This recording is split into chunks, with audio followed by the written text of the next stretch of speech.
So that's the mind. The mind is like a GPS. It's a computer. It's someone wakes up, has a cup of coffee, they break the cup of coffee, and they usually say, I'm gonna have a bad day. hundreds of thousands of people over the year. It's like, I break a cup of coffee, something happens, see, I'm gonna have a bad day. And then the brain looks for evidence. So in New York, we go to the train, I get on the train, and the train is delayed. But the train is always delayed. But because I say I'm gonna have a bad day, the GPS see I'm having a bad day. Then I get on the train, Ev, right? And in New York, they subways, I don't know if you ever took it, there's 3 seats. And there's me and someone else. And there's someone walking towards you and you're like, I know they're not going to try to fit in between us. There's no way they're going to try to fit in between us. And then they come and they try to fit in between you, and now half of your skin is on the seat, and you say, see, I'm having a bad day. And then in New York, we have this people that we lovingly call the onion people, because they have this odor sometimes, and when they sit next to you, you start tearing up. And so now I'm tearing up, and I say, see, I'm having a bad day. Then we get to the job, and you get to the job, and that coworker who doesn't give you a minute to like get your coffee, they're all in your face, and see, I'm having a bad day. Because the mind, the brain looks for evidence. Neuroscience has shown that we have these pathways in our brain. I know you've done a lot of work featuring Joe Dispenza and the pathways that fire together, wire together, right? So all that is the program. You know, I'm not making a big enough impact is a program, and then the brain looks for evidence. So we want to go into the program and rewire it. All right, Believe Nation, we are back. Another episode of Tell Me Why I Suck, and we have a return guest, Mr. Devon Bandison, mindset coach for the stars. How we doing, man? I'm doing great. Best day of my life, Ev. So Devon was on before. That was actually a private conversation that we just decided to make public because why not? Now this is the official one that we know we're going public with. And Devon gave me some homework of what I need to do from the last time. It was watch a movie like that he called The Black Godfather. Well, that is called The Black Godfather, which I did. What does 35 million subscribers feel like? And then what are some of the low-grade thoughts? And he texted me this morning. He Instagram DM'd me this morning. He's like, brother, bring your homework. I'm like, dude, you don't know. I was reading it last night. I was refreshing it this morning. I've got my book right here in front of me. Like, I'm set. I'm ready to go. And round 2. So where do you want to take this, man? Yeah. What do we do next? Well, first off, I want to acknowledge you, man. You know, I think that, and Believe Nation and everybody who's tuning in, I think it's really important to see it's no mistake, and success leaves clues. It's no mistake why you've reached the level of success that you are, because the way you took on the homework was extraordinary. You're like my ideal client, right? Because you didn't just go through the motions, you took the essence of why you were getting the homework, right? There were 3 distinct assignments, and I loved how not only you took it on, but you shared it with your community. So if you haven't seen that part of the last video where Ev shares his, like, how he did the homework assignments, I think that in and of itself is a lesson for people of, if you want transformation, right? You know, there's a difference between information and transformation. A lot of people get a lot of information in. It's like, let me just get a lot of information. But transformation is when you really take it into mind, body, spirit, and you look at everything like this assignment as, how does this apply to me, right? Like, you could have took on the Black Godfather, like, I'm not black, I'm not a godfather, but you didn't take it on like that, right? You took it on like, how does this apply to me? And I just want to acknowledge you for that, my man. It was really powerful. Cool. Well, I mean, I love the movie. I've never heard of Clarence before. He is the Black Godfather. I took 2 pages of notes. I don't know if you want to kind of go through it or not, but I got 2 pages on the Black Godfather. I got 1 page on what does 35 million subscribers feel like, and I got 1 page on low-grade thoughts. And the reason for this show is to take people behind the scenes of, hey, I'm not perfect. Tell me why I suck. Bring experts on. They pour into me, and in my learning, hopefully the audience learns something as well. So yeah. Appreciate you coming back and giving me some extra feedback, and I'm excited for round 2. I don't know where this is round going. 2. So this is what we'll do, because we really want to point towards the low-grade thoughts and rewiring our neural pathways, right? That's 3rd, and I love that you said that was the least favorite of the assignment, right? You went into the sauna, so we'll talk about that whole experience in a minute. What I want to do first is, you know, there was something in our last conversation where I heard something in you, which is why I assigned the Black Godfather. And I think that you pointed to it in your homework, right? So, what were the things that I think would be helpful? What were the things that stood out the most about that, watching that documentary and how it applies to you? So first off, it was a good documentary in that we shared, like they shared his point of view and his interviews, and he had a lot of great quotes that I wrote down. But then also there's a lot of people sharing their perspective on him, and so you get to see kind of the other side, whether it's Sean Combs or just David Geffen, or, you know, a bunch of people from the industry sharing their thoughts. One of the things that came up consistently, and David Geffen said it at the end, and I got the exact quote here, was like, where was it?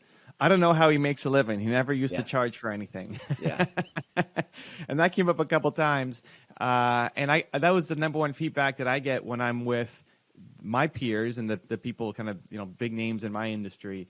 It's like, we don't know how Evan makes money. We don't know how we could pay him. And Yeah, I saw that. What's that? Sorry to interrupt. Like you were in, I remember Mastermind with Brandon Bouchard and the whole crew, and that's what they were pressing you on, right? Like, hey, you got to tell us how to make money. Yeah. It was for that group.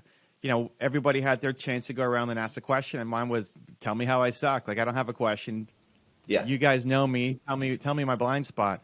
And it was Brendan and Dean Graziosi and Tom Bilyeu and Lisa Bilyeu and Jamie Kern-Lima. Those are like the five main people who are kind of not beating up on me, but pouring into me. And that was the number one feedback. It's like, dude, I just want to cut you a check. Like, how do I pay you? I don't know what you do. yeah, You're always giving and helping us with what we're doing. And like, we've never paid you anything. I don't know how you make money. And their specific advice was like, you got to get clear on that because we'd love to pay you. And that was, you know, a takeaway. But then in watching The Black Godfather, like, well, Clarence kind of figured it out. So it was like that was a nice little aha moment there. You know, so that was kind of on the right path. Possibly, I'm still open. You know, like with all of this stuff, it's anything that I find that I am against is either nothing. You know, like if somebody gives me feedback, it's either, and I don't receive it well. It's either nothing or it's the whole thing. It's like either I'm so blocked that, man, you're hitting on something huge if I'm that against it. yeah. I love how he was saying, I don't have problems, I have friends. And I don't make speeches, I make deals. So he was a big deal maker. I don't know that I consider myself a great deal maker, although I am very fascinated by business models. And so that might translate into, I see things differently in terms of how people can create deals, but I haven't been like the guy making the deals. So that's interesting. He had a lot of parties and always having people over and networking. And I'm definitely don't see myself as that guy. Like we don't really have a ton of people over, introverts. But it's fine. It's like, it's taking the pieces that you can learn from. And it's like, okay, how can I apply some of these things to my life? One of the things I loved, like he was always kind of on trend, on culture, fighting for equality, making sure people didn't get screwed on their deals. You know, I'm not the expert on Black history in America, but he was the guy helping people get great deals. He got Hank Aaron, like the biggest ever deal, like Coca-Cola as a brand sponsorship. He was making sure, like Sean Combs, that he was making sure that everybody in the community wasn't getting screwed over on their deals. You know, one of the things I see in you, Ev, is that you, in your own way, are that guy. You're like the ultimate connector, right? So whenever people have come up in my world, even with if they want to scale their YouTube, right? Like the way you make yourself available, right, to connect with people, to like really be behind the scenes. I want you to see that you are actually a driving force for change and good in the world, in the area in which you serve people in your highest form.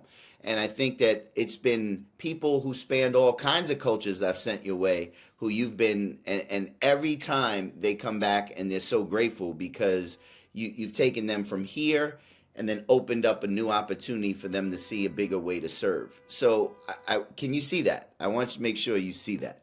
Yeah, I mean, in helping people for sure. Yeah. What the missing piece for me is I don't see myself as the guy who's like connecting other people together. I'm not saying like you need to be with this person, but maybe I do. I mean, I remember there's a channel called Charisma on Command. I don't know if you ever heard of them or not, but it's all about charisma. They've got bigger than me, like millions of subscribers. And we were at an event in California for YouTubers. And after that event, he made a video on his channel about how Evan Carmichael was like the best networker that he's seen or something like that. It's like, me? What are you talking about?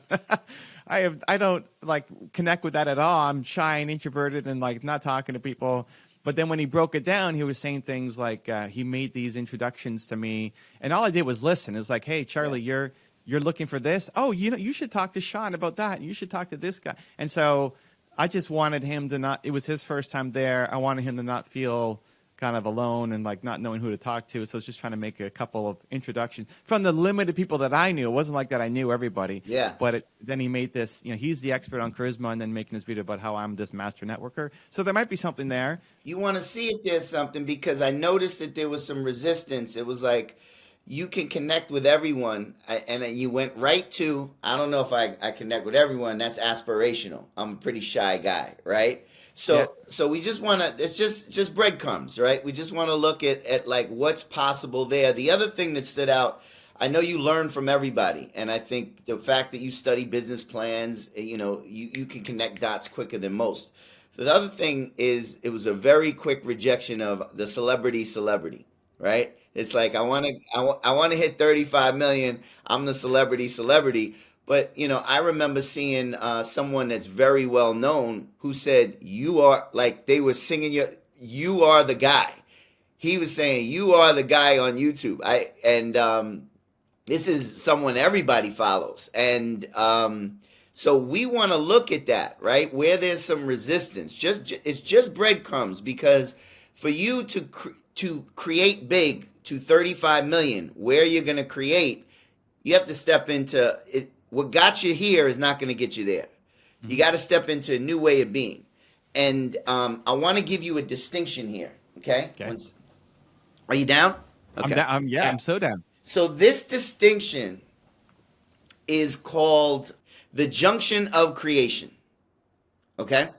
And the junction of creation is like, if you come to a crossroads, right? There's two people who come together, and there's an opportunity to create big.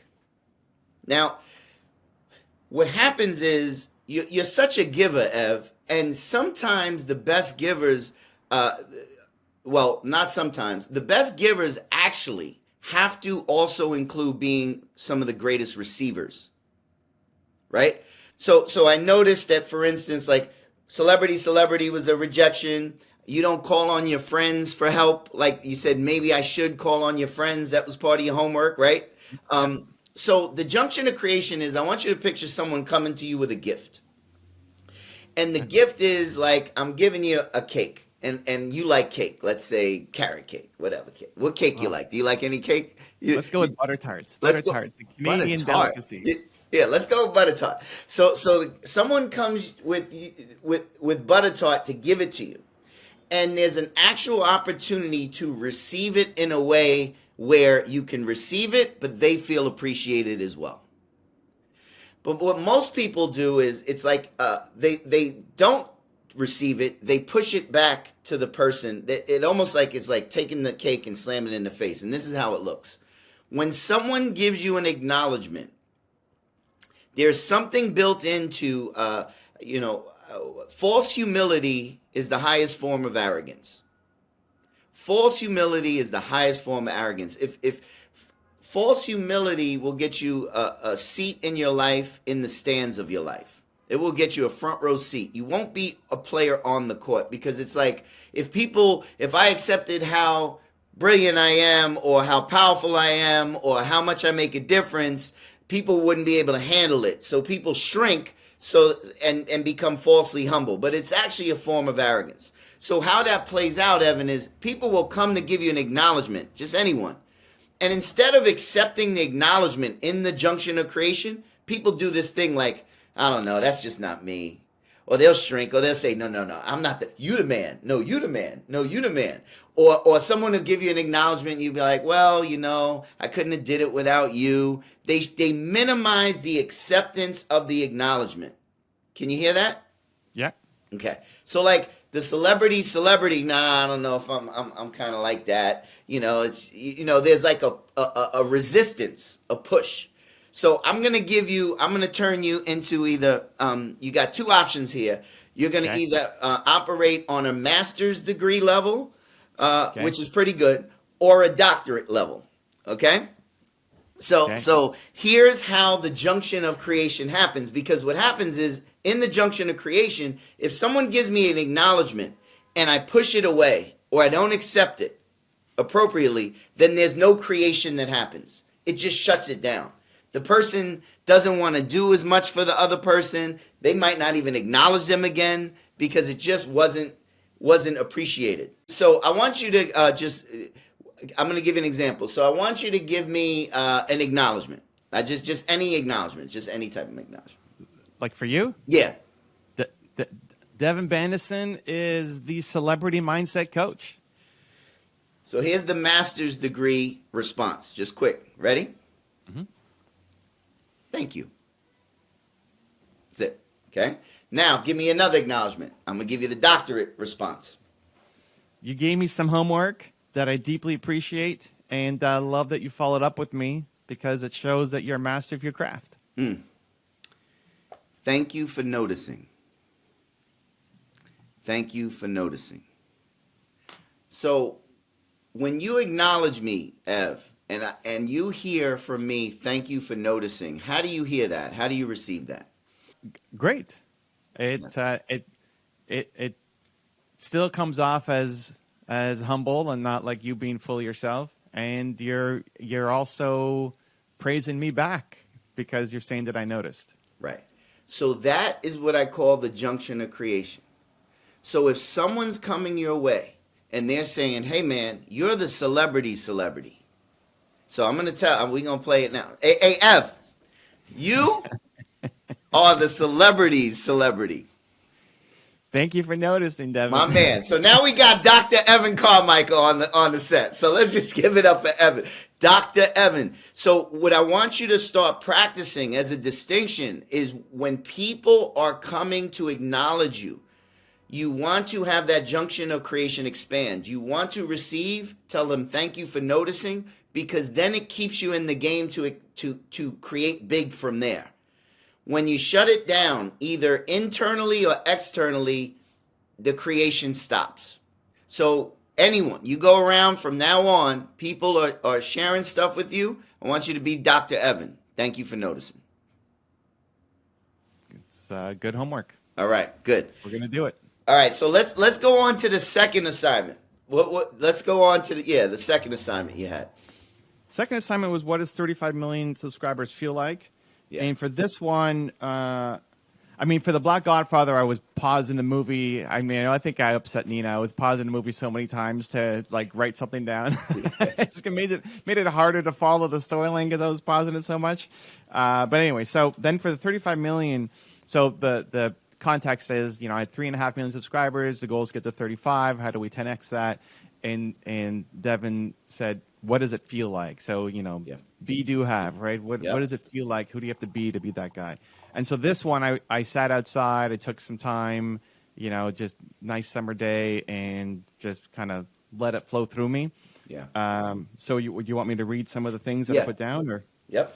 Okay, what does 35 million subscribers feel like? I put being an important part of people's daily routine, being able to put people on and give exposure, being able to open bigger doors and have a bigger impact, traveling more, spreading the message around the world, ripple effects into culture, fashion, politics, entertainment, sports, making Imagine practical, which was the Lennon song.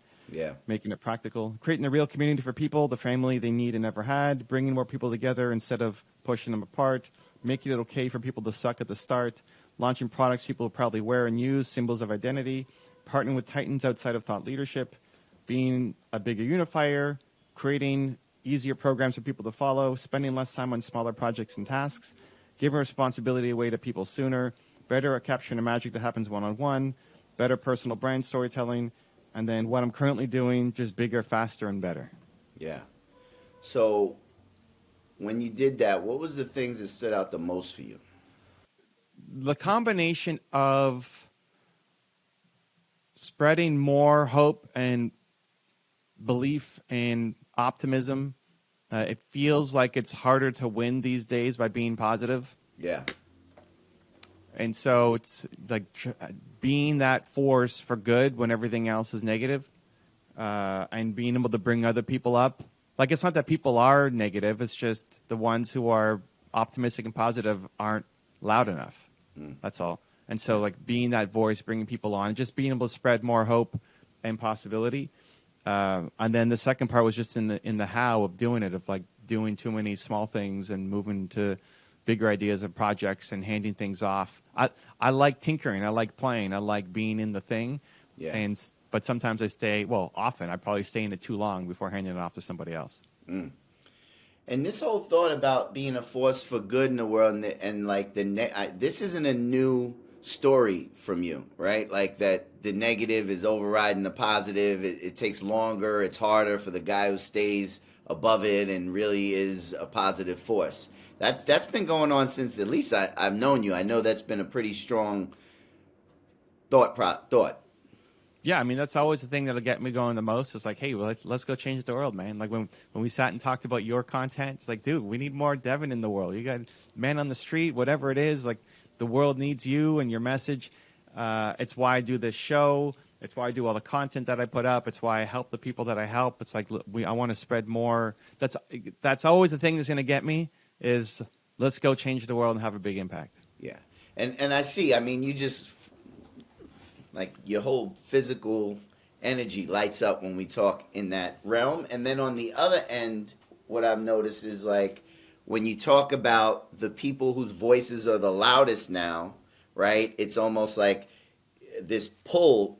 I'm just paraphrasing, just from me kind of knowing you, is like you still think that there's some kind of pull that like the negative voices are kind of outshining or maybe louder and being heard more, right? And maybe it would be, I don't know, here's a thought. Is it like maybe 35 million would go faster if I went to the other side and like was more negative around things like some of my colleagues have been? Oh, I mean, for sure I would go faster, but it's like doing it the right way, right? Right. Like the first tribute video top 10 that I did was on Kanye. Yeah. Because I said you can learn from him. Yeah. As a result of like my friend posting something, and I made it just for him to like go watch this because you should learn from Kanye, even if he does some stupid things and may say the wrong things. Like, cool, you can still learn from him. Right. But if I did top 10 stupidest thing Kanye have said, dude, that would blow up way faster. Yeah. But it's not just about hitting the 35 million; it's doing it in the right way. Because otherwise, I would burn out. Like, how have I stayed consistent over 14 years of making YouTube video? Yeah. Because I still love the thing, you know. I love the process. So, it's not 35 million at any cost. It's doing it the right way. So yeah, I love that. You know, Ev, one of my favorite questions I ask clients is like, what are you willing to put at risk for your aliveness? Right. So for me, when you talk about Imagine, John Lennon, like doing it the right way, being this force for good, I see Evan in his aliveness, right? So the question is, one, there's two. It's like, what am I willing to put at risk? And what am I not willing to put at risk for my aliveness, right? So I think that there's something here of like, hey, I'm not willing to be out of integrity, meaning like go negative and go dark on people. I'm not willing to put that at risk. But what are you willing to put at risk for your aliveness? I don't know. I don't know what I guess how I'm trying to make that make sense is what am I not putting at risk that I maybe should. Yeah. I know there are, I look at, there's this exhibit at Walt Disney World. I don't know the last time you went to Disney, but. Oh, yeah. I love Disney. There's this there's a small exhibit that nobody goes to, which is Walt Disney's story. It's like the man behind the dream or the man behind the mouse or something like that. Uh-huh. And I just like going through there and spending, an hour in there just looking at the story. And the kids will go to the Indiana Jones spectacular thing and watch that, and I'll spend that time because they don't want it. It's too boring for them.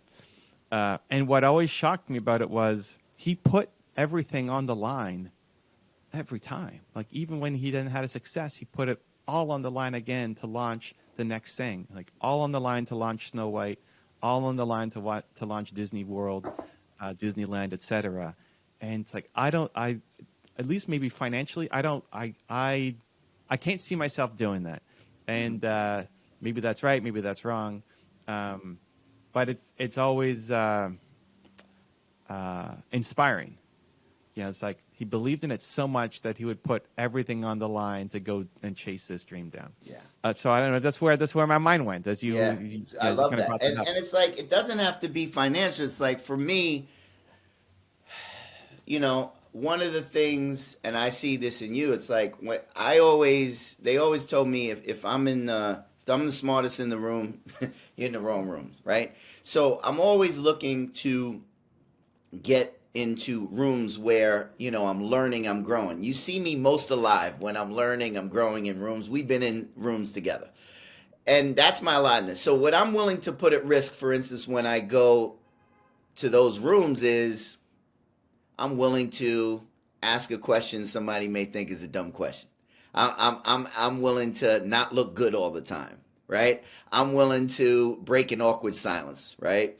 With my wife, we have the most loving relationship in the world, and it's aliveness. Like, this is the relationship where we are totally ourselves and we're alive. And what I'm willing to put at risk in my relationship with my wife is temporary happiness for me sharing honestly, with integrity, the truth. So we have a relationship where, I remember one day, I wake up and people ask me, how you doing? And I always say, I think about it. I say, that's a great question. And I say, today is actually the best day of my life. And I mean it. It's not just happy talk. It means, like, if I can't find today being the best day, because this is the only clock I have in my house now, right? Now followed by now. If I can't find the best day today, then I'll be looking for it my whole life. And most people say, well, what'd you do? What happened? Did you win the lotto? No. That's the point. I don't wait for things or circumstances to determine my day. I just choose it, right? So one day, my wife was going through something in the morning. She wasn't, feeling it at her best. And she says, how you doing today? And I say, today's actually the best day of my life. And she looks at me and she says, can you please just not say that today, right? And I looked at her and I said, I love you, and you can count on me that I will be saying that today, right? Now, in the moment, it was temporary. She wasn't happy. But for my aliveness, right, I am not willing to, like, shrink in that moment. And what happens is she comes back to me later and says, I appreciate you, because you're a stand, you're not wishy-washy.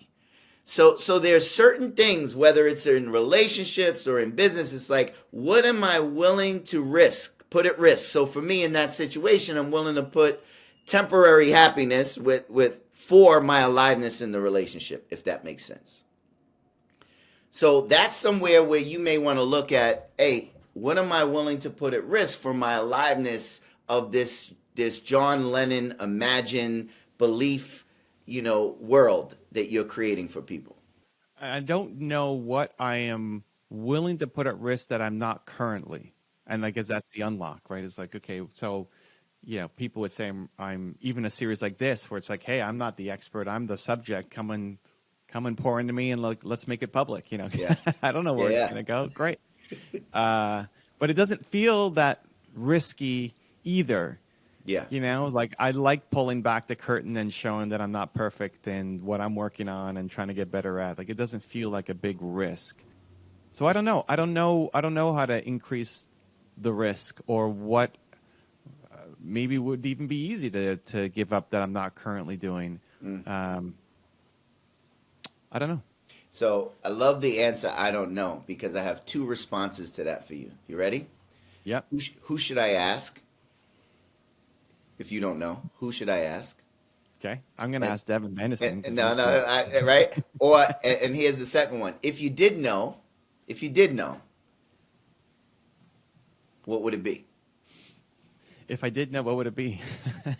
well, who should I ask? Devon Banderson. So then that just solves the problem, and I don't have to ask the second one. Well, That's why we're here, ladies now and you gentlemen. know better than that, right? Because the greatest, see, if someone says, "Come to me, I'll solve the problem," run away. My power is in my listening, and I point back where the answer really is, which is right there within you. 100%. Yeah, like to that first one, it's people can just give perspective, but ultimately it's up to me to have to decide. Like who is it? Who's going to tell me what I should be giving up or risking?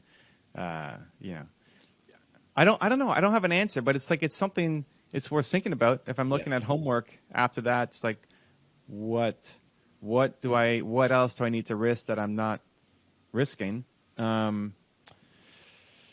But let's not just kind of cop out and give me till the next time to think about it. Well done. Well caught. What comes to mind immediately? You know, I think the first thing coming is the being liked may not be the right word, but I don't like controversy or confusion or negativity. And sometimes when you go, sometimes when I look at some of my peers, I guess who are bigger, there's a lot of they embrace the negativity and controversy. So like, how do I build it in a way where I'm not? They're doing it. They're just doing their thing and sharing. And when you say that, you mean when they're sharing, they're focused more on negative? Not necessarily. Topics? They're focused on. They're picking a side, and they think it's the right side, and that's fine. But there's very few things that I'll pick a side on. Yeah.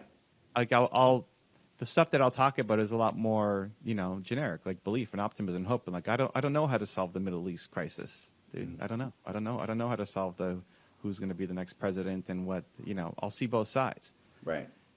And I don't know if that. I mean, the positive is that you can get along with anybody, and I'm seeking to learn and try to understand. And the negative is you don't get as much strength in any of the individual communities. So I mean, I don't even know where I'm going with this. I mean, I think one of the challenges that I've had with my agent over the years is he always wants me to take a stand on things. Like, okay, so whatever's going on in the Middle East right now, what do you think? It's like, I don't know. I see both sides. It's like, you're the worst, man. You're like the most Canadian, and that's a positive. But then, so I don't. A lot of the people that I look up to, they don't necessarily lean into the negative, but they're taking a side, which then by default becomes negative to some people. Right. So if anybody, like if you said, man, I talked to Evan and it was kind of a waste of time. Or I talked to Evan and he told me to do something and I was really stupid.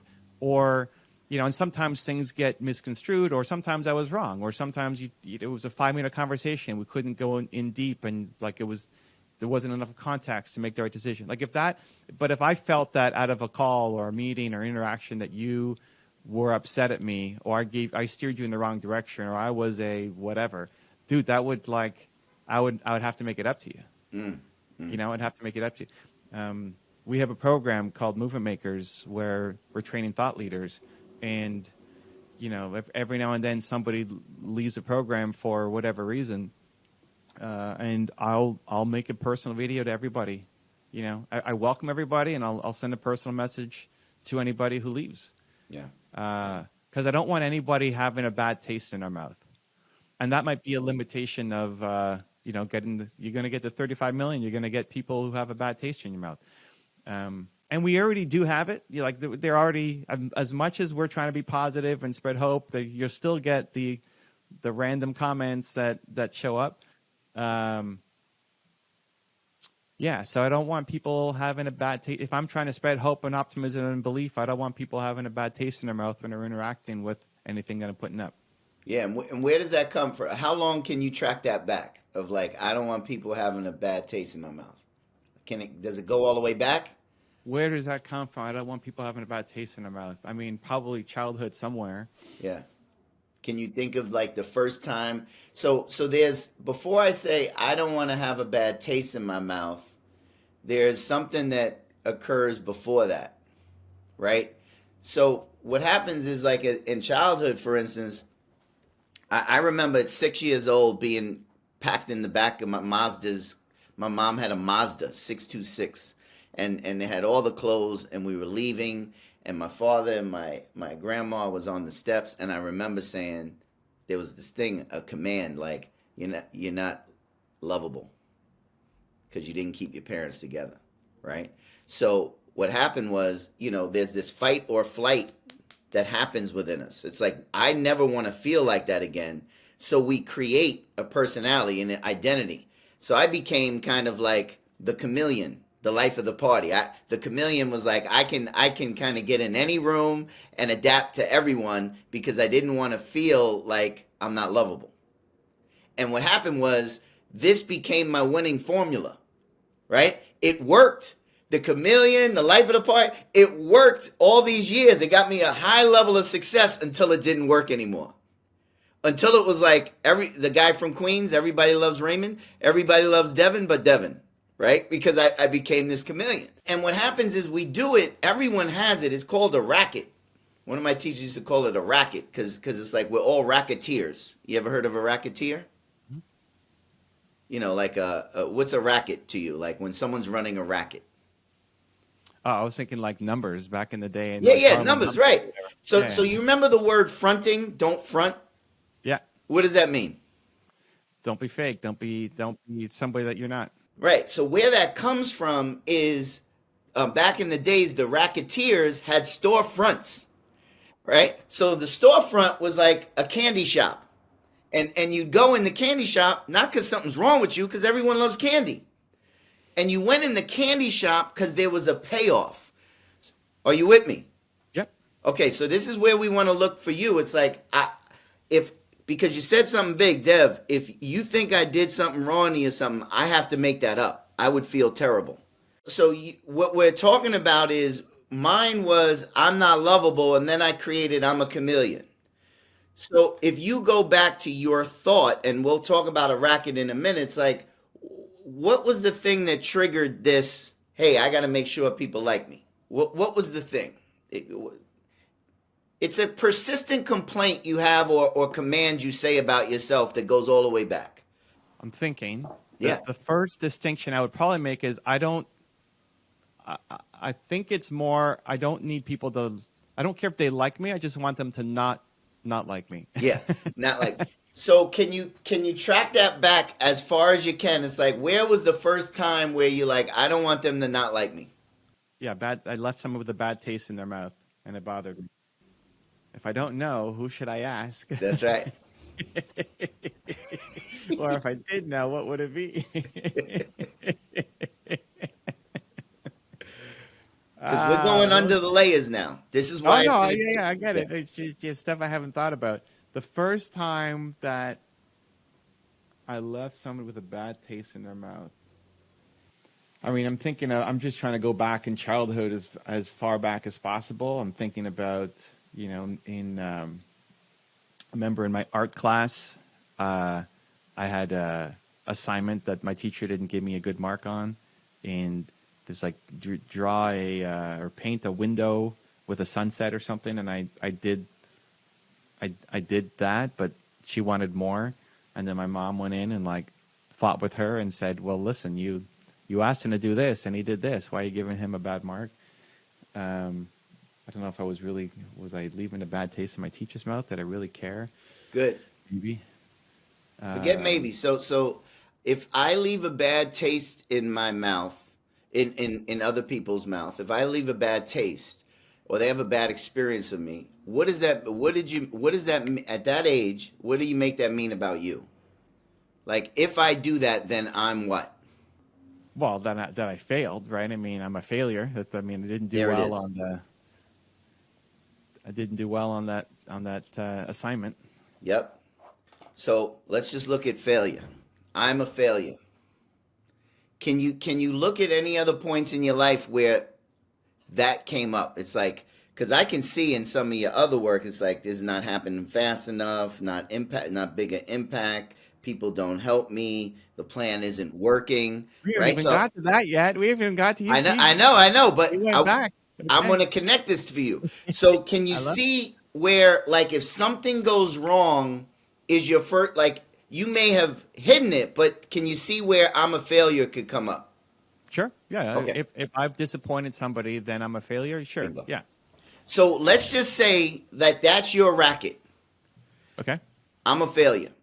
So if we're building a house underneath the scene, and this is before we even get to the next work, say your racket, and here, we run a racket. All of us are racketeers. We all run a racket. I'm not good enough. I'm a failure. People don't support me. I'm a fraud. I'm not talented enough. I'm not smart enough. Those are all rackets. They're not truths. They're just thoughts that we believed over time, and they became truths. Okay? Now, the reason why we run a racket is because there's a payoff. We love going into the candy shop. Here's some examples of payoffs. You ready? It allows me to be right and make others wrong. It allows me to dominate or avoid domination. It allows me to win or not lose. It allows me to avoid responsibility. Okay? So, the I'm a failure, you run it not because something's wrong with you. You run it because there's a payoff.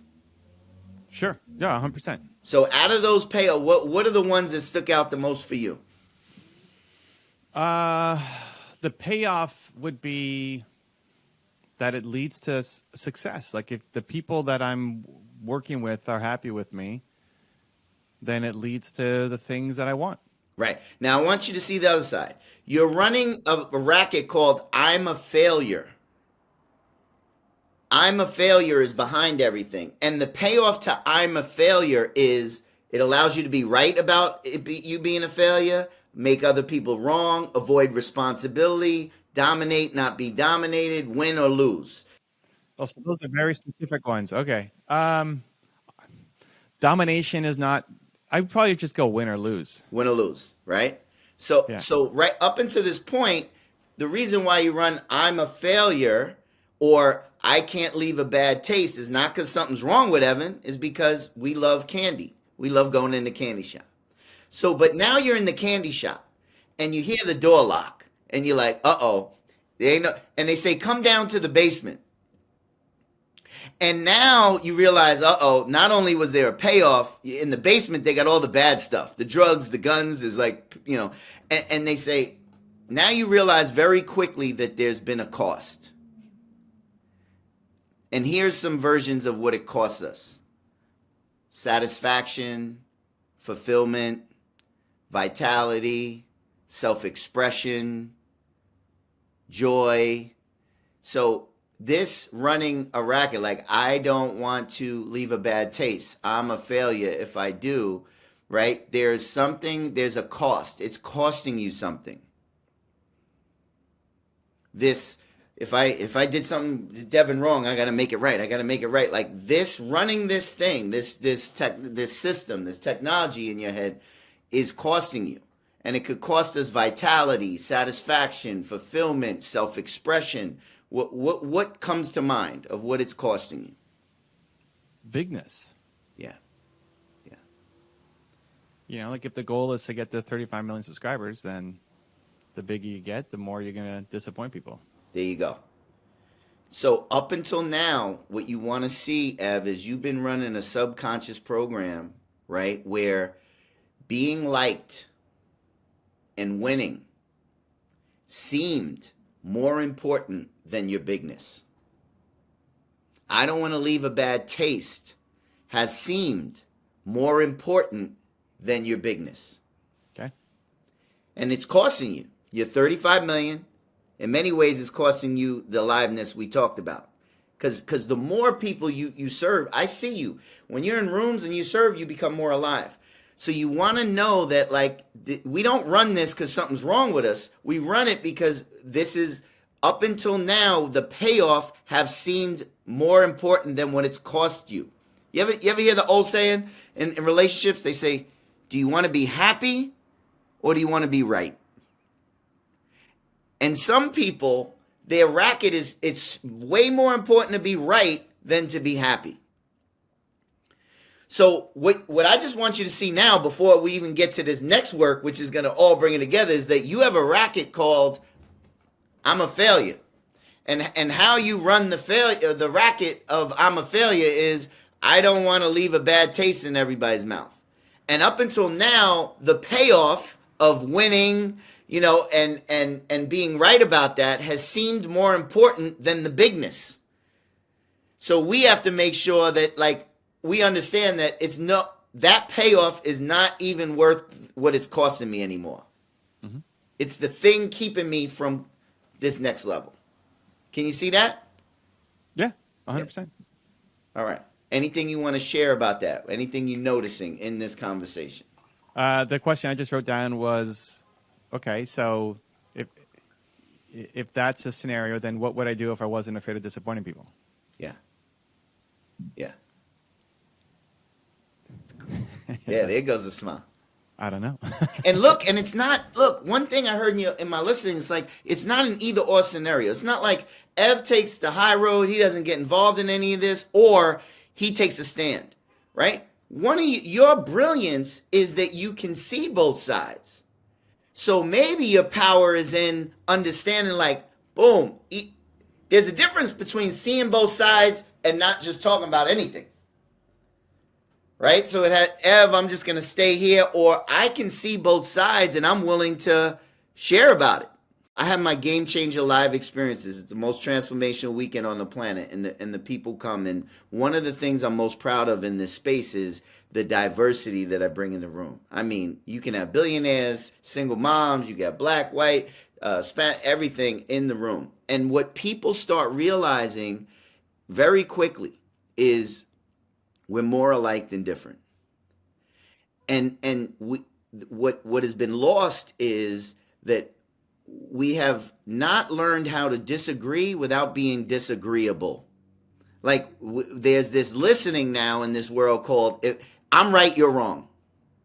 And I think that you have a real power when you're not worried about being a failure or having a bad taste in people's mouth. Your voice is really, that voice of seeing both sides is something that I would encourage you to embrace, because that's where your power, your lane is. It's not this lane or someone else's lane. It's like that's your superpower, that you can actually see both sides, that you can bring a listening, a neutrality to things to see, hey, I can see where their point of view and their point of view.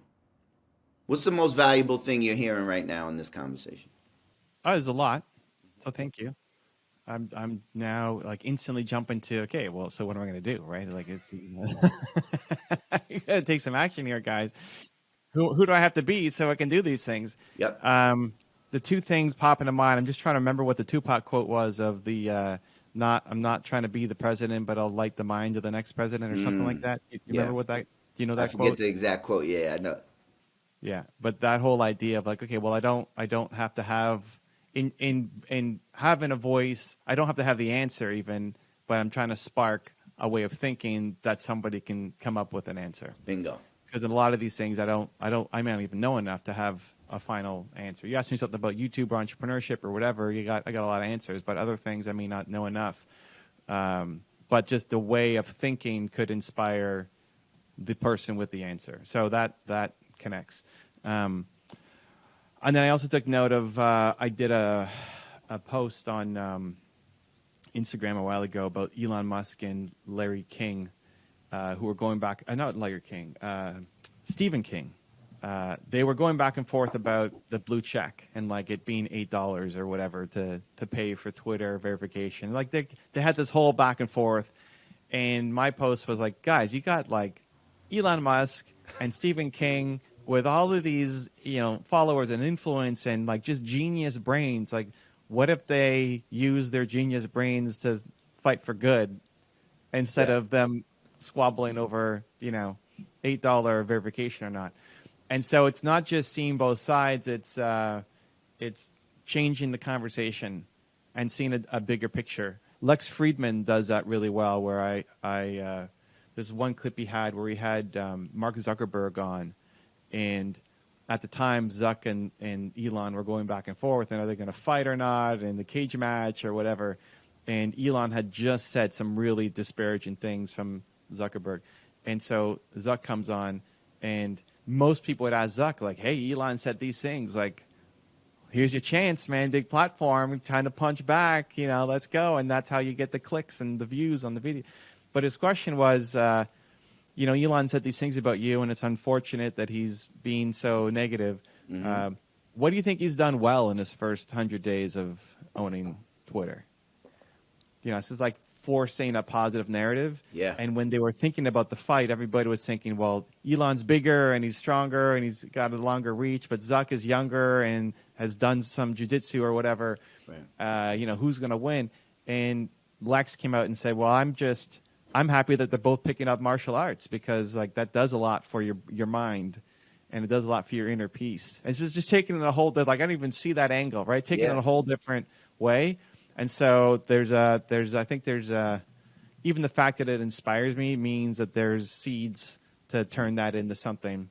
And that's where it could risk disappointing people, and that you're taking, like, somebody's going to be pissed. Lots of people will be pissed because they're firmly on one side, and they don't want to hear that there's another perspective or point of view, that you could even think about listening to the other side. It's a real big insight. You willing to put at risk, and one of the ways of being that I've created myself to be is called, what people think of me is none of my business. And it's funny, it's because I can love people, and I can love, and people's opinion of you is going to shift no matter what. And it's like, who am I going to be to create the world that I see, that I want to help contribute to? So I acknowledge you. Thank you for noticing. Yeah, there you go, Doctor. Thank you, Dr. Evan. All right, so here we go. Let's shift to now that is going to really, that foundation of knowing your racket. I'm a failure.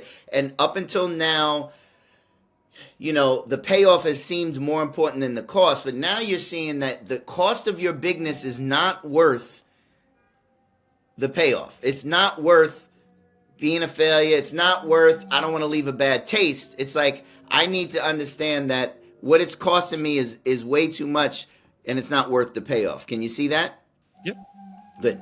So that leads us to these low-grade thoughts. Yes. Okay. So low-grade thoughts. This was rough. Yeah. And I mentioned in my video, because anytime I go negative, it's like instant. I like muscle twitch myself back to positive. Which, can I stop you there? Yeah. Yeah. So, by the way, that is not by accident, right? Like, you have practiced and I think you said in the video, it was like, this wasn't always the case. So the fact that you have like had this response of, I go negative and then I can go into a new pathway, a neural pathway, is just I acknowledge you for the work you've done to get here. So that's just. Thank you for noticing. There you go. So for this one, it's like, as soon as I came up with anything slightly negative, we're like, snap back to positive. Like, no, like that serves me, and it's a pattern that helps. And for this exercise, I got to do my homework, because Dev's going to come on and slam me if I don't get this. I promised I would do it, so I got to do it. So I went into the sauna, cranked the heat all the way up, ripped the page out of my book, and I started like, this page is like, has dropped, like it's all dried now, but I'm sweating as I'm writing furiously to try to get stuff out. So that was a very painful. I haven't been that dark. I don't know, maybe ever. But you want me to read what I? Yeah. Okay, so low-grade thoughts from my crazy sauna session. I'm not growing fast enough. I'm not making enough of an impact. The plan isn't working. I don't know what to do. People won't help me. I won't figure this out. I can't get people to care. People come for the celebs, not my contribution. I haven't mobilized my subscribers. My content is not important enough. I can't pull this off. I'm not bold enough to do this. I'm not taking the actions fast enough. The dark is more powerful than the light. I'm not bringing enough value, and I'm stuck. Powerful. Really great work. And what I want you to see as we look at that is that list got "I'm a failure" written all over it. Yeah, I never said the words, but yeah. Can you see that? So that's the interesting thing of the racket. It's like this subconscious program that we don't even identify until we see it. And how you know it's there is because you could probably track it back like you did to childhood. It's not something that just occurred a year ago, 5 years ago. It's like, I can track this back. Okay? So what I want you to do is we're going to do a process here, and this will be the most loving thing you can do for yourself is these are the subconscious thoughts that are occurring for you. So if we're building a house, how the world in which we step into is based on our listening and our language. And we get our listening from our thinking. So for instance, if someone wakes up, it's like a GPS. If I put 600 Green Street in my GPS, where do I end up? Hopefully 600 Green Street. 600 Green Street. If I put 1400 Waters Place, where do I end up? 1400. If I put 600 Green Street in my GPS, I don't end up at 1400 Waters Place.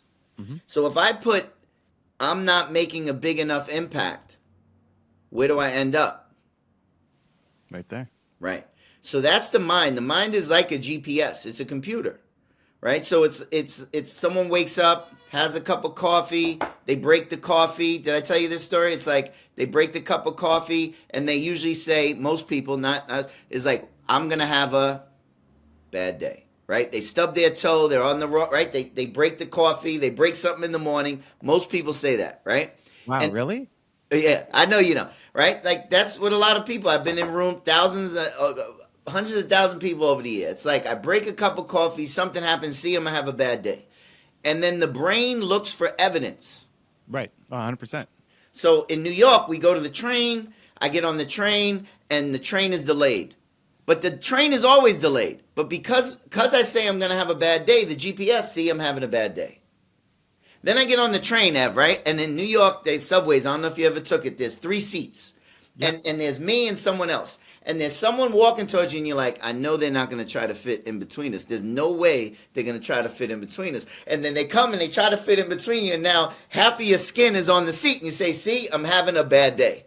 Mm-hmm. Right? And then in New York, we have this people that we lovingly call the onion people because they have this odor sometimes. And when they sit next to you, you start like tearing up. And so now I'm tearing up and I say, see, I'm having a bad day. Then we get to the job and you get to the job and that coworker who doesn't give you a minute like to like get your coffee, they're all in your face. And see, I'm having a bad day. Because the brain looks for evidence. Mm-hmm. So these low grade thoughts is like, these are the seeds of where now you have had a practice where you catch and replace them, but we want to like really go in there and get rid of them.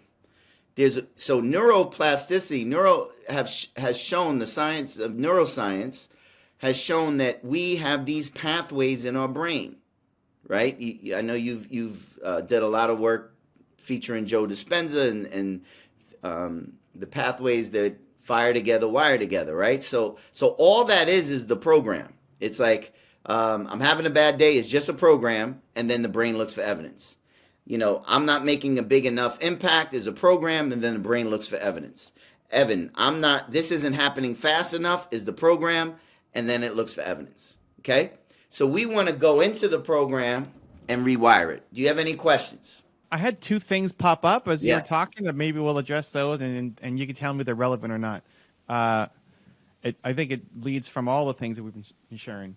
One is I had a close family member who was in politics for a while, and he ran a super clean campaign when everybody else was going like super dirty, as is politics, and he ran for the leadership of the party. And ultimately got smoked, like did not do well. And that I don't know, 11 or 12. And that devastated me. I remember like I thought he was going to win. Like, of course, you know, he's going to win. But then when he lost, we're in this giant stadium. And then I just started crying and I can't believe we lost. Like, how did we lose? And there's probably something there, an imprinting of like, hey, you try to do good and be positive, you lose. Right? And so there's I don't know, failure again or taking the high road. So that was the first thought. And the second one was around truth, and I haven't fully formed my thoughts around this. It'll come out a little messy, but when I'm dealing with people who are in a really negative spot, I don't believe in negative people. Just people they're in pain and they're having negative moments, and say, well, you gotta be realistic, Evan. I'm just focused on the truth, right? It's like, well, it's the truth that you're choosing to see, right? The truth is you broke your coffee, and the truth is Onion Man sat next to you. Cool. But there's other truths too. Like you get to wake up another day. You still got both your legs. You're like, there's air to breathe. Like there's so many amazing truths that you could focus on as well. So it's not to say that the truth you're looking at isn't true. Of course it's true, but it's the truth that you choose to focus on. There's amazing things you could focus on too that are also true. And I came to that because a lot of there's one particular creator who I loved, who was very positive with his content, and he went really dark, for like how the world is ending and all this kind of stuff. It's like, man, I can't, it bothered me that he went negative, and it got more views, and he would say, well, this is the truth of what's happening. It's like, yeah, but that's the truth that you're choosing to see. There's still so many amazing truths that you get to be alive in this moment right now. So it's just, I don't know. Those are the two thoughts that we could take in whatever direction you want. Well, I love it, and we want to look at that, like, underneath of, like, being positive, like your family member who ran for that position and then got smoked is like, if I'm positive and this is all who you are in the world, right, then I'm going to lose. And so now the brain starts picking up all the people who went dark, right, and seeing how they're winning, right? So it's great. It's a great awareness. It's a great awareness. And also, you want to be careful with truth, right? Because to me, it's like there's facts and then there's stories, right? It's like, this is what happened. I broke my cup. Now, that's the only thing that happened. But the story is what I create, my interpretation of it. And now most people in the world are not dealing with each other based on facts. They're based on the story, the interpretation. I used to work with first-time fathers in the South Bronx in my old fatherhood programs. And there's a guy, Jamal, came and he was mad. I never should have been loyal. She's cheating on me. Blah, blah, blah. And he's going off. And he's about to make a really bad decision. And I say, Jamal, what? And I go, what happened? And he goes, she said she'd call me at 6 o'clock. And then I said, what else happened? She didn't call me at 6 o'clock, right? So I put that over here. And I say, okay, what did you make that mean? She's cheating on me. I never should have been loyal. And now he's about to make a really bad decision, not based on what actually happened, but on his interpretation, right? So even your person who, when we're dealing with people, I always listen for what actually is happening. What actually happened, not the interpretation of it. And a lot of people live off of just their story around things, right? Like, I'm going to have a bad day is not what happened. What happened was I broke the cup. I'm going to have a bad day is the story. And I always tell people, if you're going to create a story, feel free, but at least create a story that you can win. Don't create a game in which you don't win. And this whole, this isn't, I have to go negative for me to make it to 35 million, or this isn't happening fast enough, or, being positive doesn't pay off, you're going to get smoked, is not a game you're going to win. So we're going to go through a process now. I'm sharing this with you and your community. This is first time ever. And I know so this is what I'm willing to risk, because people pay a lot of money and we go through a technology we're going to share with you. So these judgments of yourself are not true. They're just judgments of yourself, not true. So read the first 3 that you wrote. I'm not growing fast enough. I'm not making enough of an impact. The plan isn't working. Okay. You want it slower? I see you're trying to write it down. I'm not growing fast enough. I'm not making an impact. The plan isn't working. And the plan isn't working. Yeah, there you go. Good. He's a I gotta fast listen talking in, New man. Yorker. He can write fast too. Yeah, write and listen. So you want to look at this. It's not true. Now you've created some timeline in your head, obviously, but it's not true. It's not working fast enough. It's the plan isn't working. It's just you have a judgment that it's not happening fast enough and the plan isn't working. Can you see that? 100%. Yep. Yeah. So we call these unpaid invoices because I'm gonna give you a process that you're gonna go back and do homework where you're gonna go and say, do I want to keep this or do I want to pay this invoice off? Right? Because it's impacting, and we don't realize it's impacting, but it's almost like building a house and the basement is filled with these low grade thoughts. So there's a shaky foundation. And then people think if I just put positive stuff on top of it, then, positive talk and this is, and they don't clean out the basement, the higher they go, the more likely it's going to crumble. So the higher you go, like this is why bigness has a ceiling right now because the basement is shaky. And if you just put happy thoughts on top of it, like people historically do, it would be putting like icing on a pile of doo-doo. Sorry for the visual for all your people, but I call it like I see it. It'd be like that's what happy talk would be. Affirmations is great, but not if you have a foundation called I'm not good enough. So if I have a foundation called, it's the plan isn't working, I can put all the happy thoughts on top of it, but the foundation is the plan isn't working, then it would just be putting icing on a pile of, what. So let me ask you this.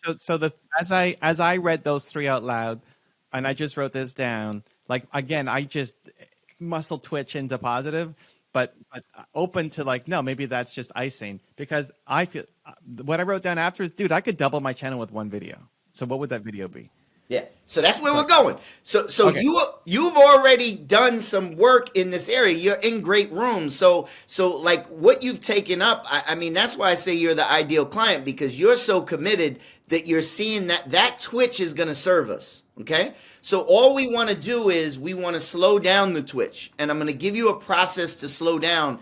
And this is where you're going to just listen to your intuition. Spirit's going to come through you, and there's stuff that'll come out from you that is like, you're going to be like, wow, that came from, you ever read a book and you read a book and something, and I know I love that you post those books, like made it to page 73 of this book, right? Yeah. You ever read a book and there's something that you have just, it hits your spirit so much that you've taken it on in your life. Like you could go back years and say, I remember this quote from this book, so when we do this, it could be quote comes out, it could be anything.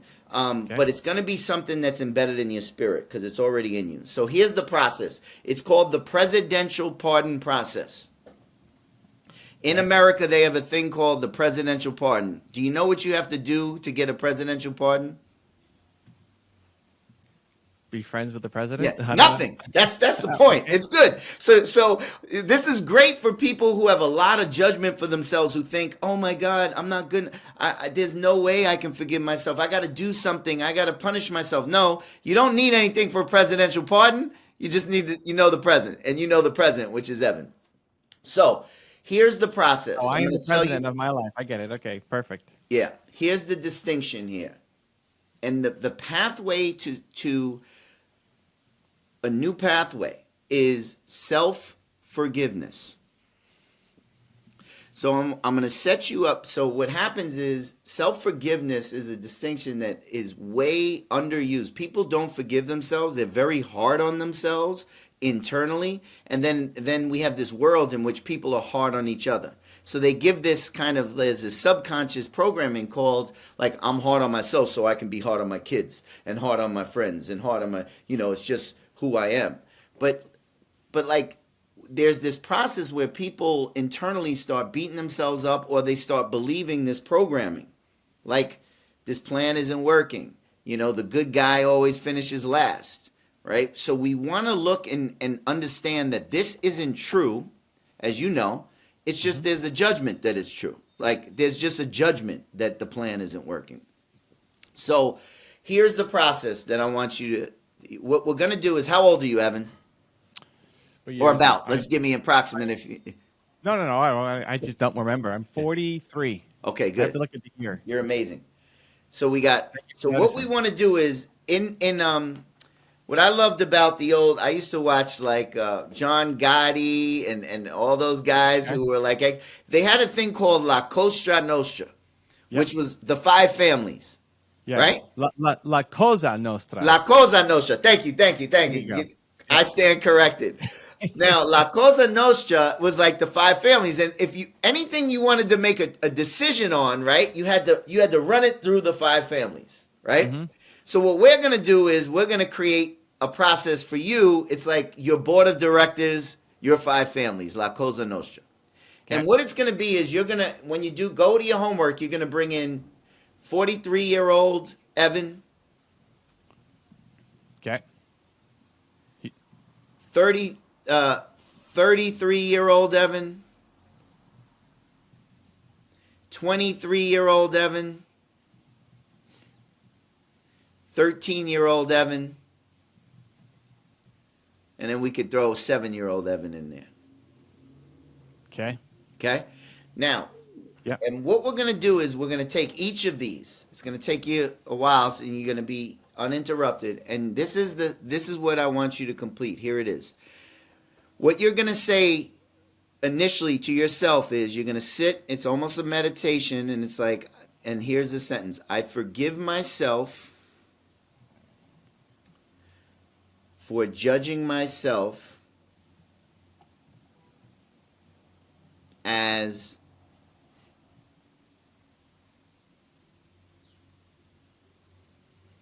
the plan is not working, or the good guy always loses, right? You're going to put your judgment, your low grade judgment in that. I forgive myself for judging myself as I'm not going fast enough, or right? For the new truth is, and you want to sit, and this is where you read the book, or there's something in your life, someone says something, or you've experienced something. You're gonna just listen. You'll be surprised. So I forgive myself for judging myself as it's not going fast enough. For the new truth is, and then listen to spirit, and then see what comes up. And it could be the opposite of it, but it's not always the opposite. It's like it's like something that your spirit tells you. So let's take one of them. Which one stands out of your low grade judgments that you want to work on? From the first three? No, just from the whole thing. Just pick any. Oh, that's a good question. Let's go with I can't pull this off. Good. So what you want to do is we're going to say, I forgive myself for. So now I want you to picture in the room. We got 43-year-old Evan, 33-year-old Evan, 23-year-old Evan, 13-year-old Evan, 7-year-old Evan. You got to just picture them in the room around you.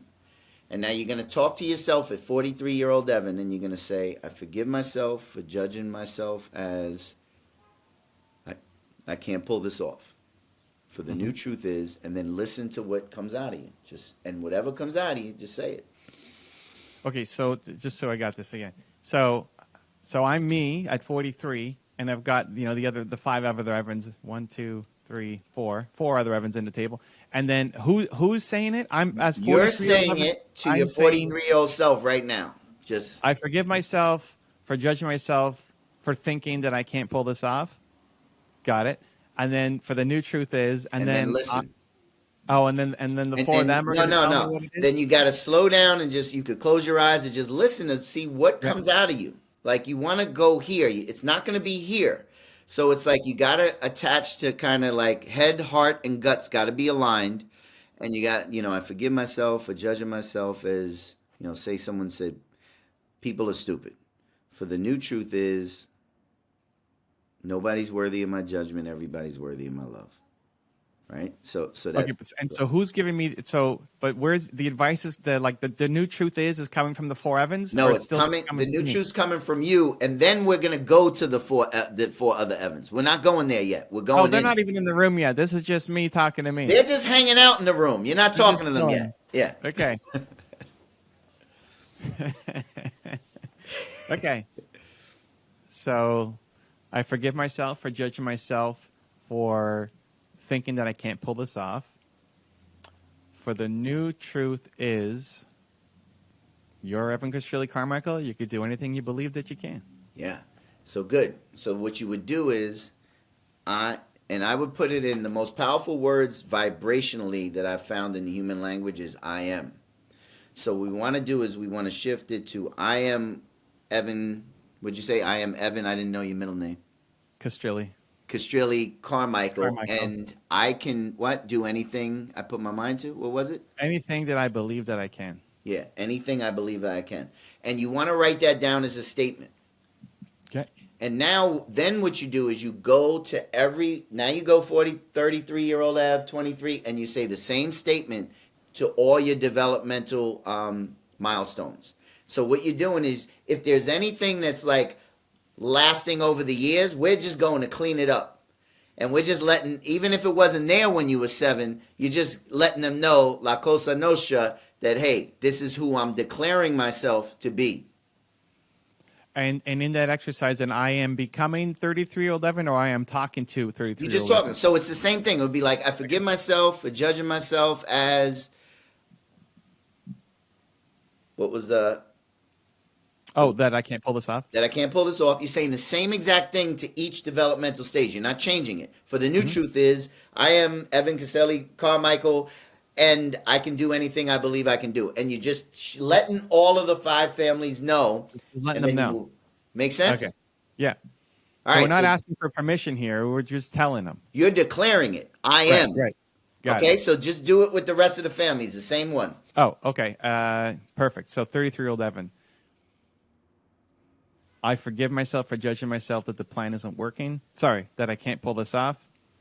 For the new truth is, I'm Evan Shirley Carmichael, and I can do anything that I believe that I can. Good. 23-year-old. I forgive myself for judging myself that I can't pull this off. For the new truth is, I'm Evan Shirley Carmichael. I can do anything I believe that I can. 13? Yep. 13. Let me picture myself at 13. What Good. was I doing at 13? 13. Okay. I got 13. I forgive myself for judging myself that I can't pull this off. For the new truth is, I'm Evan Shirley Carmichael, and I can do anything that I believe that I can. And 7. I forgive myself for judging myself that I can't pull this off. For the new truth is, I'm Evan Shirley Carmichael, and I can do anything that I believe that I can. Bingo. So now, that's beautiful. I acknowledge you. Great work. What you're going to do is you're going to take all of those low-grade thoughts, and you're going to take it through the same process. And you're going to create a new document called, this is like your declaration. I call it my created life, right? And that is kind of where we're going to go from. It's like, in America, they had a declaration. What was it called? The Declaration of? Independence? Yeah. When they made the Declaration of Independence, there was no independence at the time. Right. It was a declaration that they lived into, right? So there's a declaration. It was like, I was a best-selling author before I wrote my book. Declared it, I lived into. But we have to clean up the basement first so we can train our neural pathways to see the evidence of this.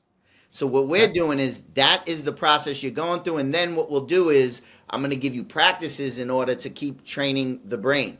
Now, what you might not know about me, or I don't know if I shared this with you, when people ask me who I am, I go in the airport, I always answer the same way. Because I'm always like connecting with people, and they're like, who are you? And I say, do you want to know my name, or do you want to know who I am? Two different things. So if they say, like, I want to know who you are, I say, well, you're about 3 minutes, 32 seconds, because that's how long it takes. Because I've taken this work that I do with myself, with others, and cleaned out the basement of the low-grade thoughts and rewired myself so much that this is a way of being. When we talked about, this is where it all comes together, Ev, who do you need to be? Being is a manifestation of your thoughts and your emotions that gives a vibrational frequency around you, right? So you ever been around someone, you've been around me or you, and you get around them and you're like, man, something about their vibe. They're positive, right? It's not because they're better or worse than anyone. It's because they're spending most of their time on higher frequency thoughts, less judgment of self and others. And then you get around someone else, you've been around them and you're like, ooh, I got to get away from her. And it's not because she's bad. It's like she's spending more of her time on low-grade thoughts, more judgment of self and others. And then there's stuff in between, Ev. It's the stuff that people don't see that we're working on here, where Ev's a great guy, but there's these low-grade thoughts that are lingering that are leaking out that he doesn't even know. And those could be the things keeping him from making the biggest impact, getting to 35 million. So that's why we want to do this work, clean it out. And what's amazing is if you had 33 minutes and 32 seconds and you want me to share who I am, I'll share. What you'll notice is that people say this about me without me even saying it. So this is where we're heading to. And I can share a video of it, or I can share it now if you ask me who I am. Go for it. Who All right. are you? Well, that's a great question. Do you have about 3 minutes and 32 seconds? Let's go. Should we time it? It used to be 4 minutes and 32, and I do it a little quicker. You ready? I want to Christine, I want to put a little timer here as he's saying I this. think it would be 4 minutes and 32 if we're putting timer, right? Put the timer on. All right, here we go. This is who I am. I am love. I'm the divine light that illuminates every room I enter. I'm a miracle, and I create miracles with ease and grace. I'm the most attractive, handsome, passionate lover to my beautiful, intelligent, and inspiring wife, Jess. I am that the God in me honors the God in you. People inspire me through my listening. I listen generously without conditions. I honor that the person I'm with right now is the most important conversation I could ever be in. I am presence and slow down to the speed of love. That presence liberates others. I have all the time in the world, as I'm always in the infinite time of now. I'm loving kindness. I'm vibrant. I'm a student and a teacher. My greatest teachers are my 3 extraordinary children, Kayla, Justice, and Omari. I'm the greatest father for my children, and I embody love, presence, patience, kindness, and joy. I'm abundance, I am wealth, I am joy, I am prosperity. I'm deserving of all the abundance, wealth, joy, and prosperity that freely flows to me and through me. I'm the master of the art of living, and I make no distinction between my work and my play. I create anything I desire with ease and grace. I'm deeply in love with the love of my life, Jess, and our love grows deeper every day. I'm committed to Iloegu every day for the rest of our lives. I am the creation of love and devotion. I'm certain that my certainty and commitment are the most powerful forces of creation when coming from love. I trust everyone to do what they do. Nobody's worthy of my judgment. Everybody's worthy of my love. I am that my way is not the only way, and I stay open to different perspectives. What people think of me is none of my business. I'm a temple of perfect health. I'm always worthy of forgiveness. I love what is, including dying and death, which I fully embrace as divine. I honor that life unfolds perfectly in every moment. I am that my word and my listening create my world. I'm extremely confident in all my abilities. I respect everyone and everything, especially myself. I'm compassionate and accepting. I am fun and inspiring. I love freely and unconditionally. I give graciously and receive gratefully. I am loving service. And my parents name me Devon Ludwig Banderson, and my queen calls me king. Thank you. There it is. I like it. So is that your declaration of not independence, or is it independence? So that's a practice, right? That I have trained my brain, my emotional state every day. That's the first thing I listen to in the morning, the first thing I verbalize every day. And so what's interesting is as I move through the world, people say some version of that to me without me even saying it. So listen to it, meaning what, you've recorded it and you play it back in your ear? Yep, that's going to be part of your homework. Because think about it, people turn on the news and they hear, all these negative things, and that's how they fill their GPS. So what I want to do is the first thing in the morning is fill my GPS into a creative way of being, so my neural pathways start looking for the evidence of it every day. And that's how this work all comes together. So let me ask you about that. Yeah. I haven't done this exact one. We've done kind of various forms of it. I've historically have found that I get bored of the same thing, and then it just becomes words and not feeling it.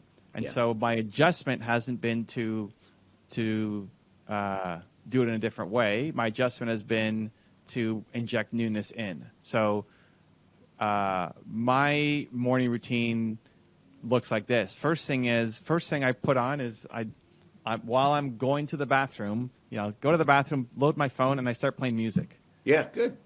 I have a playlist called the Believe playlist. That's public. It's on my channel. I can go look, and they're all songs that I mess with, and it like gets me going. And it's all over the place. And like now I'm starting to bounce, starting to jive, starting to Then I put the AirPods on, go downstairs, and I'm like full on dancing in the kitchen. I love it. Getting my water and whatever else, just to shake me out of my slumber, right? And then I go for a walk, get outside within 15 minutes of being awake, and I'll put on a top 10 video from my own channel because I want Walt Disney in my ear or Elon Musk in my ear or Steve Jobs or whatever. And it's on my channel, so it's always positive, optimistic, hopeful, like I'll learn something from somebody. That's been my solution. But, obviously totally open to new, I guess, how do you not get bored of the same thing? Or is it the fact that it's just, you're repeating it and so like it just hits you deeper every time? Or every time. I find the words just turn into nothingness after a couple times. I'm going to give you a specific practices so that doesn't happen. So what we're going to do is we're really going to look at really where we can make connections with these pathways. So it's going to be not only in your speaking, but in what you're seeing and how you're experiencing and how you're integrating it in your world. Because it's like it's like how you learn the best, right? How you learn is you go and you learn something that's knowledge, but then you apply it. So we need to make sure that it becomes part of you. So there's some version of that people will say about me almost every day without me even saying those words, because it's not only the brain, but it's my emotional state and the vibration I go into every arena. So here's the great news. I love your morning routine. I wouldn't change it. One of my old coaches used to say, you need LSD. I said, what? You telling us to take drugs? He said, no, laugh, sing, dance. It's the best way to get in a really high vibration. LSD, laugh, sing, and dance. But like what we're going to practice here, Ev, you're going to see, it's interesting. There's going to be a shift in you're going to feel it in your way of being. And when we say the guy who started this conversation a month ago to the guy who's going to get this 35 million is not, see, my first question back then was, who do you need to be the guy who gets the 35 million? And what we're seeing is the guy who got us to 3 million, it was amazing. And he did that with a racket. He did that with a racket called, I'm a failure. He did that at the cost of his bigness. He did that with like, this plan isn't working. So the person you need to be to get to 35 million is not the person who got us to 3 million. So what we're doing is we're cleaning up all the stuff that got us here. We're acknowledging what got us here. We're cleaning up those low-grade thoughts and creating a way of being that's going to have you powerful beyond measure. Let's go. And because of your commitment, I have no doubt. You're going to see. Put the number you got down now. I don't know how many subscribers you have right now, and we're gonna see this thing take off, because the outside world is just a reflection of our inside world. When we get clean on the inside world, that goal line stuff, I tell people, like, I'm taking people to $1 billion, take people to all-star games, like that's the easy stuff for me, because if we create the inner game and we create a way of being, that which to do will be easy. The doing will become easy because you'll be so present in the being that the doing will happen like this. I'm ready. What am I doing? What's my homework, coach? All right.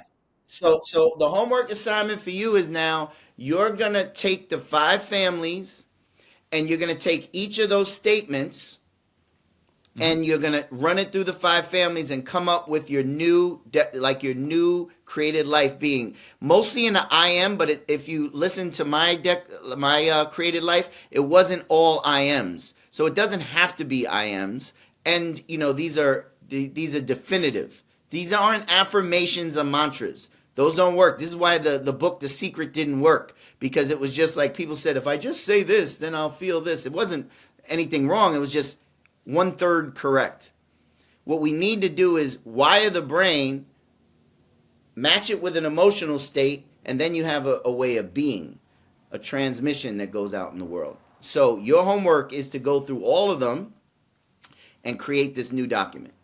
So in the answers to the board of directors, combined with the low-grade thoughts, that creates the Declaration of Independence? Yep.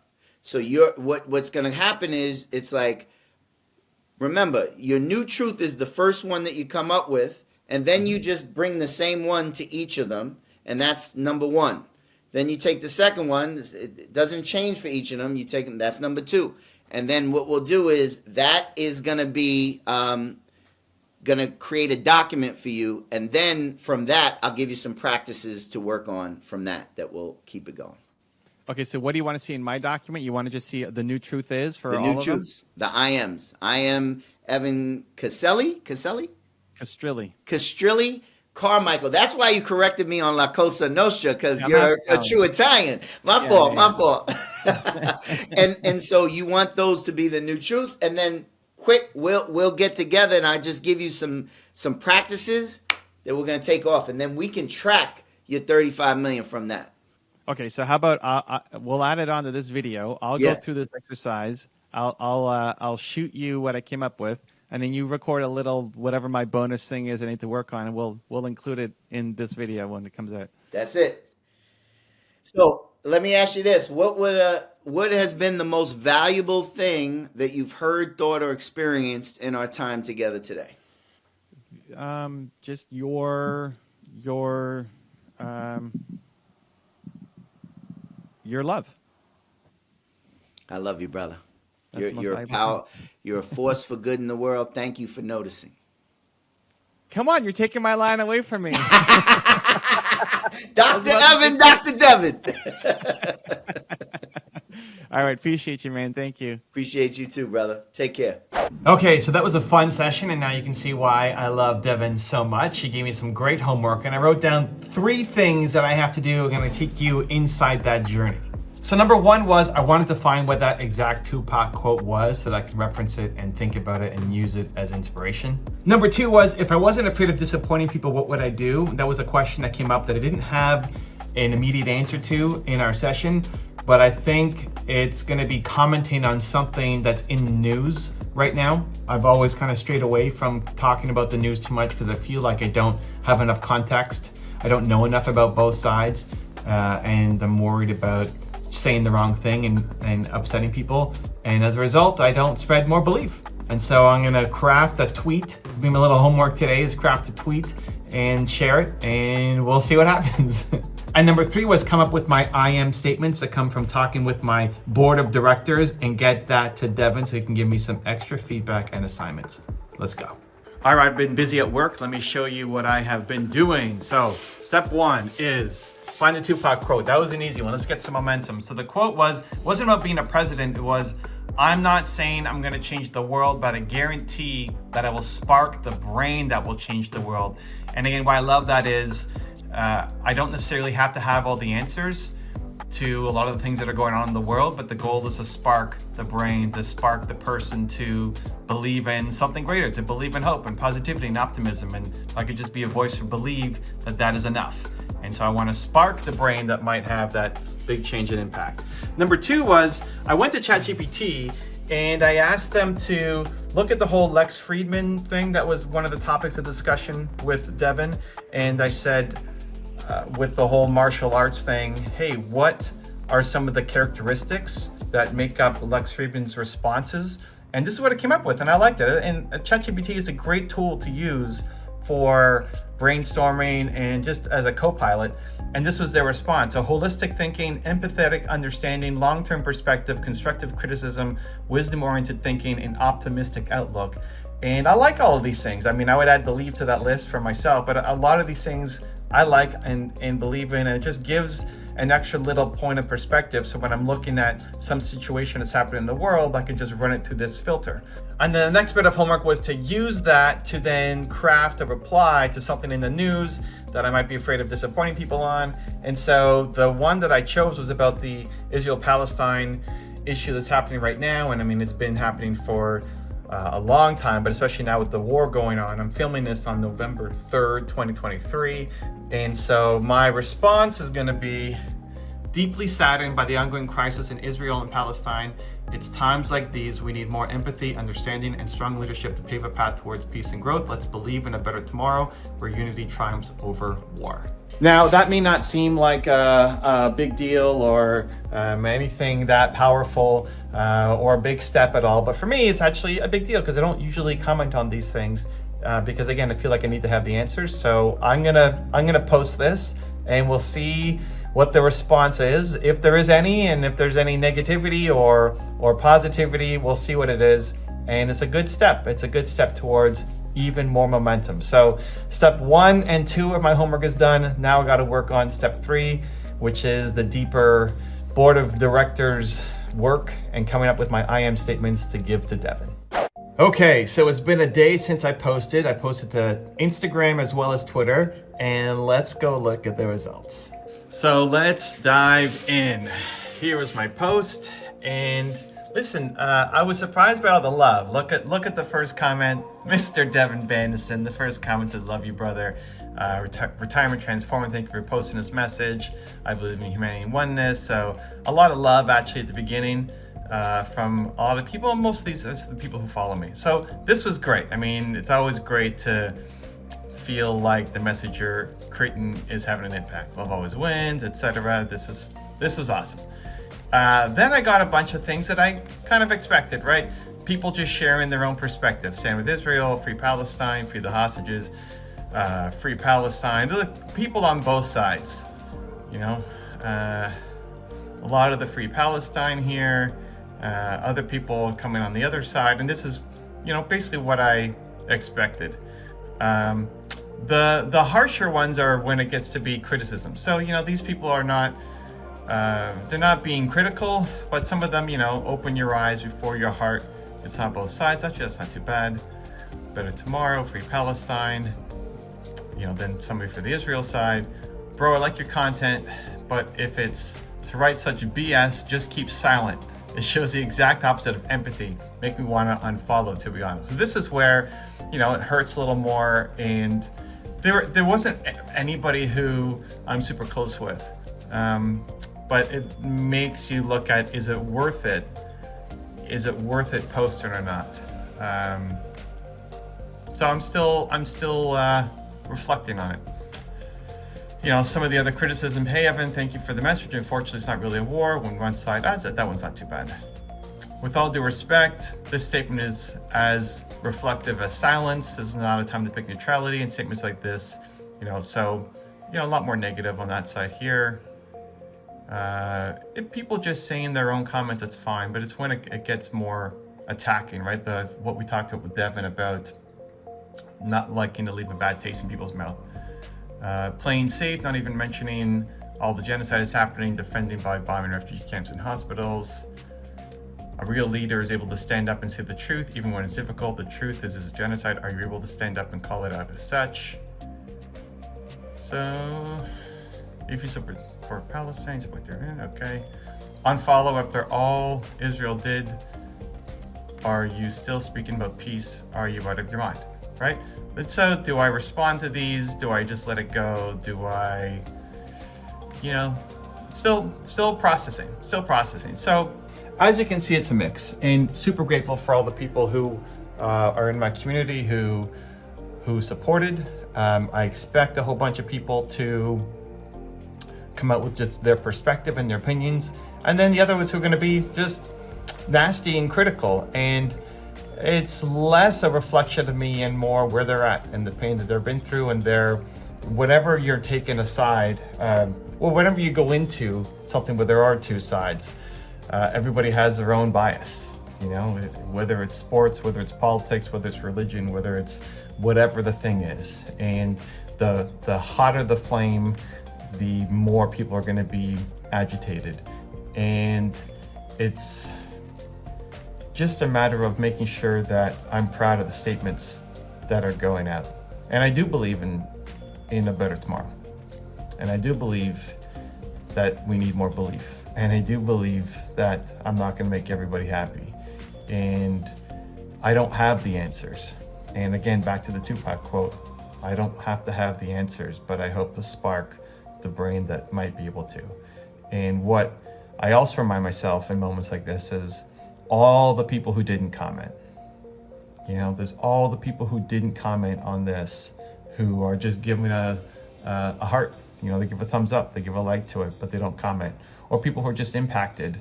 It's easy to look at the vocal minority of people who are either saying great things, but also coming out and being, attacking.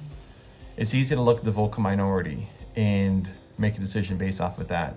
But it's all the other people who aren't saying anything, who are just liking it, who are hopefully being impacted by it, who this is part of being the light in the dark, and whatever that version of looks like for you.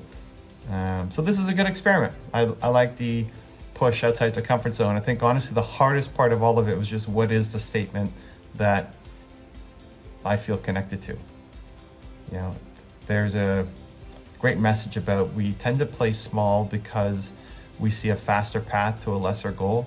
You know, the bigger goal, the big impact, you don't know how to do it. I don't know how to do it. And it takes more work to do. And so we settle for a smaller goal because the path is defined. Where the biggest challenge was, what is the statement that I would be proud of releasing? Not so much the negative feedback, but what is a statement that I'd be proud of releasing? And that takes more work and more effort and more thought. And it may not even have been the most profound statement that I put up, but it was one that reflected what I was thinking. And so it's extra work, which is required to go hit your bigger goals. So I like the push outside the comfort zone, and we'll keep doing it.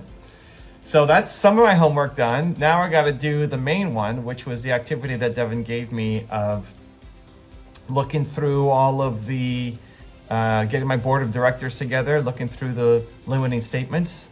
And it's now a couple days later, it's Sunday, and I've dedicated some time to be able to sit down in my office and have some alone time, and I'm gonna go through it. We'll see what I come up with.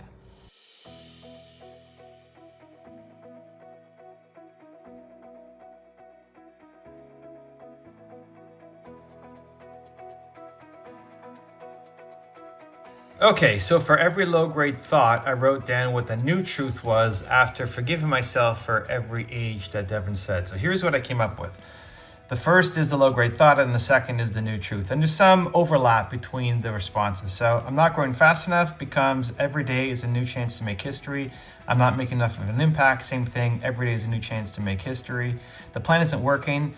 The new thought or the new truth is great things come to me. I don't know what to do. The new truth is just focus on who I need to be. This is the one that comes up the most. People won't help me became people want to be a part of something that matters. They will help if I ask. I won't figure this out becomes just focus on who I need to be. I can't get people to care becomes all that matters is that I care. People come forward, the celeb's not my contribution becomes it's never been about me and my story and perspective help people. I haven't mobilized my subscribers becomes I just need to give them something to mobilize around. My content is not important enough becomes every day is a new chance to make history.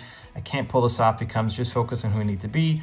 I'm not bold enough to do this becomes boldness is a choice. It's at my fingertips and I have access to it whenever I want. I'm not taking the actions fast enough becomes just focus on who I need to be. The dark is more powerful than the light becomes humans are good. They're just in a lot of pain. I'm not bringing enough value becomes every day is a new chance to change someone's life, and I'm stuck becomes just focus on who I need to be. Okay, so my next round of homework is done. It was a fun exercise to go through. Sometimes looking back on the younger you and thinking of who you were back then and the mistakes or choices you were making was helpful.